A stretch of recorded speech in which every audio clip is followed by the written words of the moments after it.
राम जय जय राम, श्री राम जय जय राम।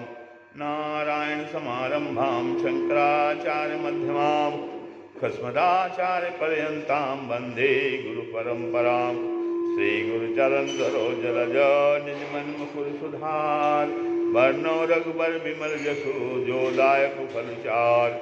बुद्धिहीन तनु जानिके सुमिरो पवन कुमार, बल बुद्धि विद्या देहु मई हरहु कलेश विकार। श्री राम जय जय राम। ओम श्री सीतारामचंद्राभ्याम नमः, ओम महेश्वराभ्याम नमः। ओम श्री एकादशी दक्षिणेश्वर धाम सरकार शिव हनुमते नमः। सत्संग में आज जो है भगवान की महिमा का वर्णन हो रहा है।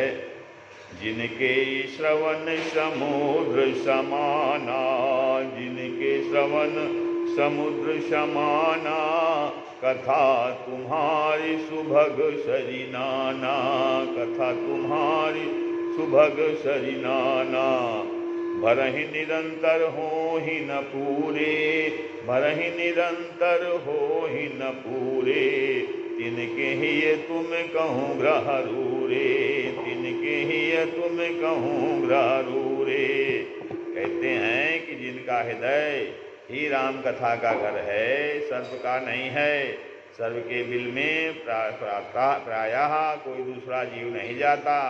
वैसे ही जिन कानों में विषय सर्प रहता है, उनमें श्री राम कथा नहीं जाती, उनको राम कथा अच्छी नहीं लगती। तो यहाँ श्रवण को प्रथम कहा, क्योंकि श्रवण प्रथम भक्ति है। श्रवण को सबसे पहले कहा गया है। तो श्रवण प्रथम भक्ति है। जिनका भी हित कल्याण हुआ है, उनका सुनने से ही, श्रद्धा विश्वास जगने पर ही, राम चरणों को अनुराग होने से कल्याण को प्राप्त हुए हैं। नहीं सुनने पर हृदय में पाखंडी अनुचित संत विसंत मत संशय हुए बिना रहेगी ही नहीं। और वे संशय सर उनकी हिंसा, उनकी दुख देना इत्यादि कीड़ा करने ही वो बहुत पहले ही और हर विमुख हैं। दूसरे हर विमुख नेत्रों का फल भगवत दर्शन है। यथा होई हैं सुफल आजु मम लोचन, होई हैं सुफल आजु मम लोचन, देखी बदन पंकज भव मोचन। और वाल्मीकि जी ने दूसरी पंक्ति में कहा, भक्ति में कहा है, लोचन जातक जिन कर राखे, लोचन जातक जिन करी राखे, रहाई दरस जलधर अभिलाषे। सो भगवत दर्शन तो दुर्लभ है, परंतु भगवान की चल मूर्ति संत जन का दर्शन तो सुलभ है। यदि इसे भी न देखा तो वे आंखें मोरपंख की भांति व्यर्थ हैं। केवल उनकी आकृति आंख जैसी है, सूझता कुछ नहीं पड़ता। संत दर्शन से पाप दूर होता है। संत दरस जिमी पातक टरई, सो उसे हुआ नहीं, वह पापी है जो चाहेगा बकेगा। वो मोर के समान है। मोर का स्वभाव क्या होता है? बोलहि मधुर बचन जिमि मोरा, बोलहि मधुर बचन जिमि मोरा, खाए महा अति हृदय कठोरा, खाए महा अति हृदय कठोरा। अब तीसरा विमुख कैसा है? कटु तुम्बरी सिर के आकार की सी होती है। लंबी तुम्बरी न तो कड़वी होती है, न सिर के आकार की सी। इसी से कटु तुम्बरी को उपमा दी गई। यहाँ संत पद न कहकर हरि गुरु पद मूला, यानी हरि गुरु संत तीनों एक ही हैं। हरि गुरु और संत तीनों एक ही हैं। भक्ति भक्त भगवंत गुरु, चतुर नाम वपु एक, भक्ति भक्त भगवंत गुरु, चतुर नाम वपु एक। इनके पद बंधन किए, नाशय विघ्न अनेक, इनके पद बंधन किए, नाशत विघ्न अनेक। जिसने हरि कथा न सुनी वह हरि को क्या जाने, जिसने हरि को न जाना वह गुरु को क्या माने। सिर का फल यह है कि वह हरि और गुरु के चरणों में झुके, और ऐसा न हुआ तो वह सिर कड़वी तुम्बी के समान आकार में है, और गुण में भी उसी के तुल्य है। जैसे कड़वी तुम्बी काम में नहीं आती, परलोक साधन में उसी भांति सिर से भी लोक परलोक कुछ नहीं सकता। यथा खारी बेल की खारी तुमड़िया सब तीरथ करी आई। खारी बेल की खारी तुमड़िया सब तीरथ करी आई। पुण्य तीर्थ को जल भर लीनो, पुण्य तीर्थ को जल भर लीनो, तजत नहीं करुआई, तजत नहीं करुआई। ऐसा विनीत चाहे जो कह सकता है। फिर चौथा हरम क्या है? जिन हरि भगत हृदय नहीं आनी, जिन हरि भगत हृदय नहीं आनी, अजीवत सौ समान तेह प्राणी। जिन हरि भगत हृदय नहीं आनी, जीवत सौ समान तेह प्राणी। कहते हैं जो अपने हृदय में हरिभक्त नहीं ले आते हैं, नहीं ले आए, वे प्राणी मुर्दे के समान जीते हैं, उनका जीवन व्यर्थ है। जैसे मुर्दे को फेंकाया जलाया जाता है, छूने से अपवित्र होते हैं, स्नान दान से शुद्धि होती है, वैसे ही भक्तिहीन मनुष्य अपवित्र तथा अमंगल रूप और उसके संगी भी अपवित्र, जैसे मुर्दा शरीर घृणा का पात्र हो जाता है, उसी भांति भक्तिहीन घृणा का पात्र है। उसे सज्जन व्यक्ति अपने संग निकट रखना नहीं चाहते हैं। जीवत राम भुए पुनि राम सदा, रघुनाथ की गति जेही। जीवत राम भुए पुनि राम सदा, रघुनाथ की गति जेही। सोई जिए जग में तुलसी न तू डोलत, और मुए धरि देही। वे इसी भांत कहे गए हैं। और फिर पांचवा हरिविमुख क्या है? जो नहीं करहि राम गुण गाना, जो नहीं करहि राम गुण गाना।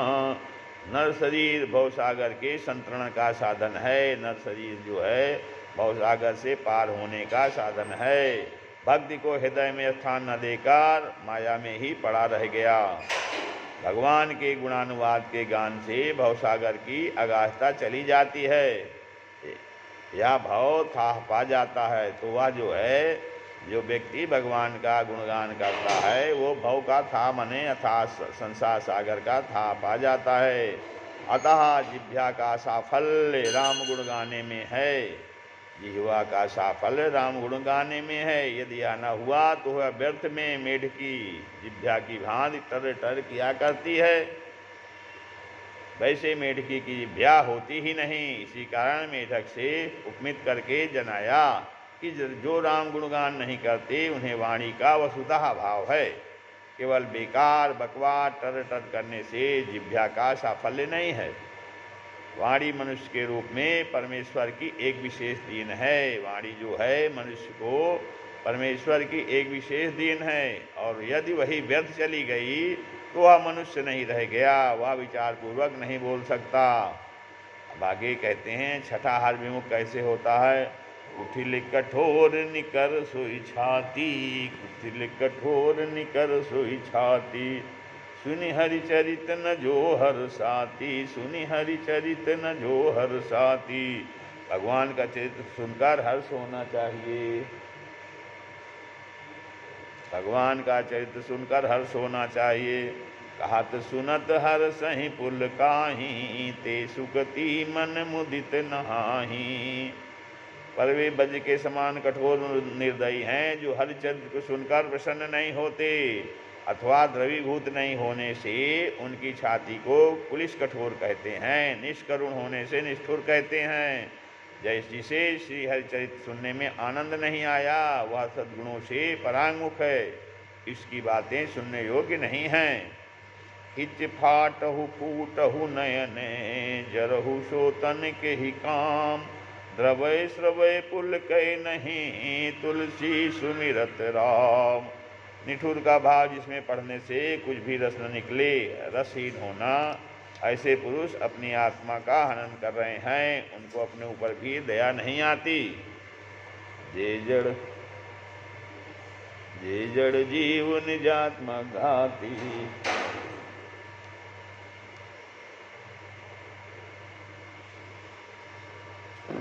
जे जड़ जीव निजात्मक घाती, जिनहि रघुपति कथा सुहाती। जे जड़ जीव निजात्मक घाती, जिनहि रघुपति कथा सुहाती। हे गिरजे, अब राम की लीला सुनो, देव देवताओं का कल्याण करने वाली और राक्षसों को भी हित करने वाली है। प्रथम राम की महिमा बता रहे हैं। क्या कह रहे हैं? राम जी की कथा कामधेनु के समान सेवा करते ही सब सुखों को देने वाली है। संशय रूपी पक्षी को उड़ाने वाली सुंदर करतारी है। राम कथा सुंदर करतारी, संशय बिहग उड़ावनिहारी। राम कथा सुंदर करतारी, संशय बिहग उड़ावनहारी। जैसे चिड़िया चार ताली बजाते उड़ जाती हैं, इसी भांत कथा का आरंभ कर दे, संशय आप ही भाग जाएगा। ताली दोनों हाथों से बजती है, ऐसे ही राम कथा श्रोता वक्ता दोनों के उन्मुख होने से होती है। करतारी ने संशय पक्षियों को उड़ा तो दिया, पर जब तक उनके बैठने का आधार अड्डे बिटप बना हुआ है, तब तक वहाँ से सर्वतः जाते नहीं, उड़े और फिर आ बैठे। अतः आधार को जड़ से काटना कहा है, अर्थात संशय का स्थान कल बिटप अर्थात मलिन बुद्धि को नष्ट करके शुद्ध बुद्धि होनी चाहिए। जो मलिन बुद्धि है उसको नष्ट करके शुद्ध बुद्धि होनी चाहिए, और वह राम कथा से ही होती है। राम कथा से जो मलिन बुद्धि है वो बुद्धि शुद्ध बुद्धि हो जाती है, और वो शुद्ध बुद्धि फिर दिव्य बुद्धि हो जाती है। जब बुद्धि शुद्ध हो गई तो बुद्धि शुद्ध दिव्य बुद्धि हो जाती है। तो कली वृक्ष है, कुसंग उसका मूल है, कुमति अंकुर है, पाप कर्म शाखाएं पत्ते आदि हैं, और दुख उसका फल है। राम कथा कुल्हाड़ी है, वचन प्रहार है, कथा प्रवचन द्वारा नाश होता है। राम जी के नाम गुण चरित सब सुंदर हैं, जन्म कर्म अगणित है। जिस भांति राम अनंत हैं, उसी तरह उनकी कथा कीर्ति तथा उनके गुण भी अनंत हैं। सो कहता है कि पर एक बात मुझे तुम्हारी अच्छी नहीं लगी। क्या? यद्यप तुमने वह मोहवश होकर कहा कि राम कोई और हैं, जिनका वेद तथा मुनिगण गान करते हैं, जिनके ऊपर मोह पिशाच सवार हैं, पाखंडी हैं, भगवान चरणों से विमुख हैं, भगवत चरणों से विमुख हैं, झूठ सच को नहीं जानते। ऐसे ही अधम पुरुष ऐसी बातें करते सुनते हैं, कहते सुनते हैं। कहीं सुनहि अस अधम नर, ग्रसे जो मोह पिशाच। कहीं सुनहि अस अधम नर, ग्रसे जो मोह पिशाच। पाखंडी हरिपद विमुखो, जानहि झूठन साच। पाखंडी हरिपद विमुखो, जानहि झूठन साच। मोह पिशाच ज्ञान कांड रहित, हरिपद विमुख उपासना कांड रहित, और अधम अधर्मी अर्थात कर्म कांड रहित। भाव यह है कि भेद त्रयी जो त्रयी भेद है, कर्म ज्ञान उपासना इन तीनों से रहित है, और कांड त्रय रहित होने से इनकी मुक्ति कदापि किसी काल में भी नहीं हो सकती।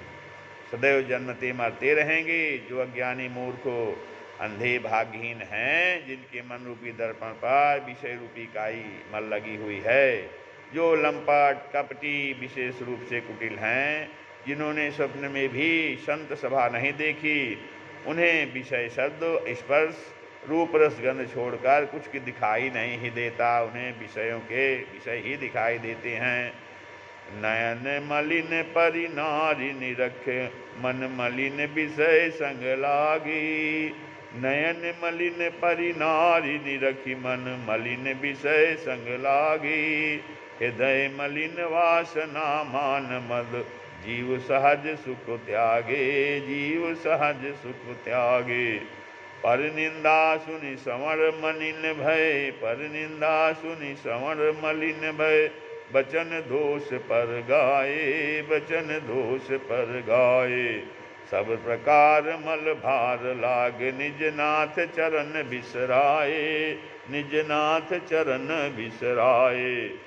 तो कपटी अपनी अंतरात्मा से कपट करता है, उसे सत्य ज्ञान हो ही नहीं सकता। कुटिल परम सरल वचन में ही पेंच देखता है। कुटिल जो है वो परम सरल वचन है, तो उसमें भी पेंच देखता है। यथा चले जोंक जल बक्र गति, यद्यपि सलिल समान।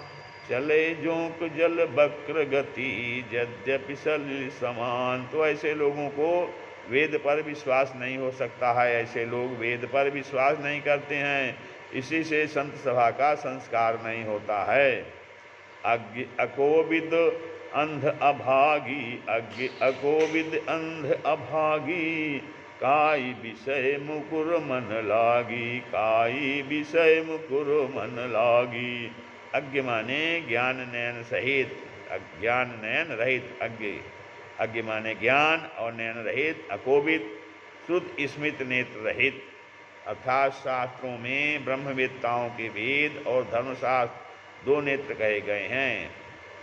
शास्त्रों में क्या कहा है? ब्रह्मवेत्ताओं के दो नेत्र हैं। कौन कौन से? वेद और धर्मशास्त्र। ये जो है, ये जो ब्रह्मवेत्ता हैं उनको वेद और धर्मशास्त्र के अनुसार आचरण करते हैं, तो ये उनके दोनों नेत्र हैं, जिनमें से केवल जिसको एक का ही ज्ञान हो, दूसरे का ना हो, वह काना है, और जिसको दोनों का ज्ञान ना हो उसे अंधा कहा गया है।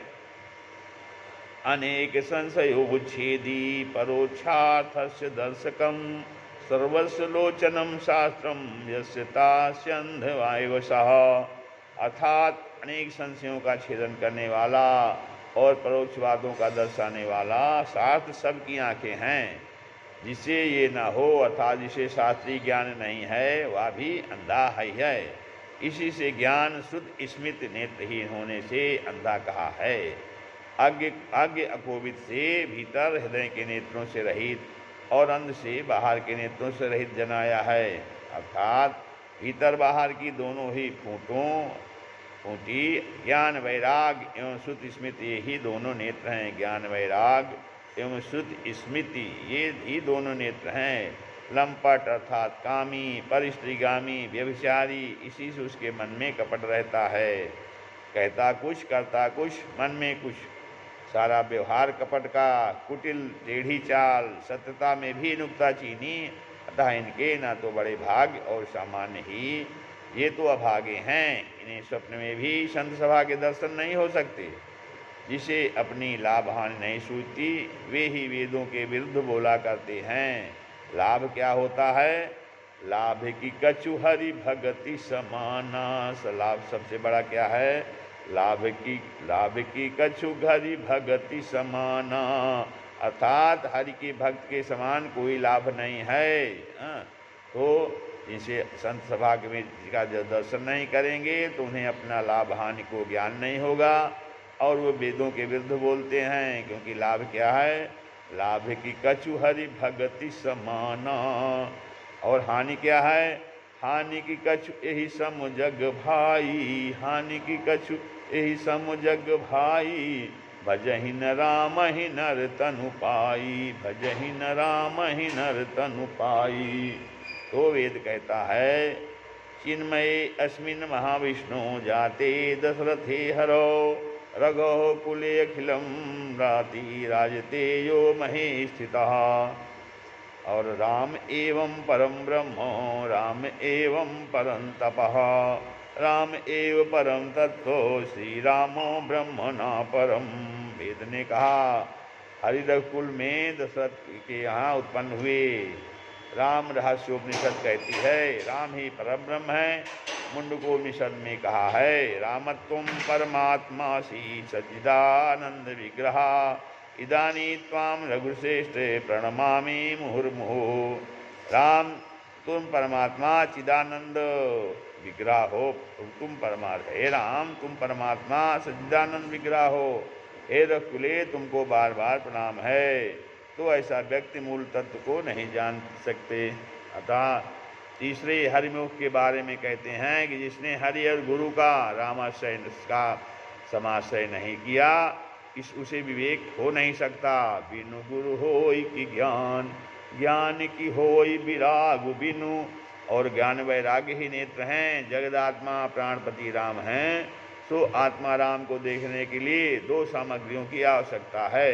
आत्मा राम को देखने के लिए दो सामग्री की आवश्यकता है। क्या? मन मुकुर और विवेक नेत्र। दोनों में से एक के न होने पर राम सुझाई नहीं पड़ते। जिसे विवेक नहीं और मन मलिन है, उसे राम की कथा भी दिखाई नहीं पड़ती। ज्ञान विराग का लाभ श्रुत स्मृति पुराण श्रवण के बिना नहीं होता। उग्रहि बिमल बिलोचन ही के मिटहि दोष दुख भव रजनी के। उग्रहि बिमल बिलोचन ही के मिटहि दोष दुख भव रजनी के। असुजहि रामचरित मनि मानिक जुगुत प्रकट जहाँ जो जेहि खानिक। जिन्हें निर्गुण सगुण का ज्ञान नहीं वे मन गलंत बातें बका करते हैं। जिनके अगुणन सगुणन विवेका जल्पहि कल्पित वचन अनेका। चौथे प्रकार के हरिविमुख के विषय में कहते हैं कि जिसने हरिभक्त को अपने हृदय में स्थान नहीं दिया, क्योंकि हरिमाया बड़ी प्रबल है जो ज्ञानियों के चित्त का अपहरण करके बलपूर्वक मोहगत में डाल देती है। सुनिखग प्रबल राम की माया, सुनिखल प्रबल राम की माया। जो ज्ञानियों कर चित्त अपहरही, जो ज्ञानियों कर चित्त अपहरही। बरि आई विमोह मन करई, बरि आई विमोह मन करई। तो उसमें पड़े भय जैसा नाच वह नचाती है वैसा नाचते हैं। पांचवें हरिविमुख के विषय में कहते हैं जो राम गुण गान नहीं करता, जिन्हें वायु का रोग हो गया हो, पागल या सन्निपात हो गया हो, भूत लगा हो या नशे में हो, ऐसे लोग विचार कर नहीं बोलते। जिन्होंने महामोह रूपी मदिरा पी रखी हो, ऐसे के वचनों पर ध्यान नहीं देना चाहिए। भाव के विश्वासक हों, राम गुणगान नहीं करते हों, उनकी बुद्धि मलिन हो जाती है। यही बातुल भूत विवश मतवारे की भांत विचारहीन बोलते हैं। श्री राम जय राम, जय जय राम, श्री राम जय राम।